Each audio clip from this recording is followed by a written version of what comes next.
À chaque fois que j'ose consulter mon compte bancaire, j'ai froid dans le dos. Comment vous le décrire?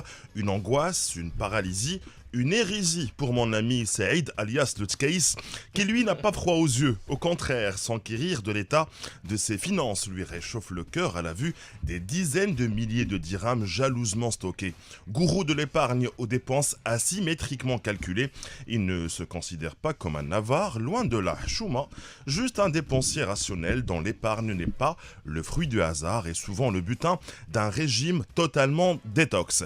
Contrairement à Saïd et ses pairs, panier percé que je suis, je n'ai jamais réussi à jouer les équilibristes en 10 ans de vie active et apparemment je ne suis pas le seul. Selon le ACP, 9% seulement de vaillants et nantis ménages marocains arrivent à épargner une partie de leurs revenus alors que 31% d'entre eux, moins lotis, doivent s'endetter pour boucler les fins de mois difficiles. Et puis, je me suis dit, pourquoi ne pas me préparer un matelas d'épargne aussi douillet que solide pour prévenir Dwyersman. Alors, autre Zlija chérie, je me suis laissé séduire par l'indétrônable compte sur carnet, mais le taux de rendement de ce placement, estimé après de 2%, a rapidement calmé mes ardeurs. J'ai ensuite pensé à l'assurance vie, ou plutôt le plan d'épargne en action, exonéré d'impôts, investi en actions, mais livré aux aléas du marché, trop risqué. Puis mon subconscient m'a suggéré de faire date avec les chroniqueurs de cette matinale.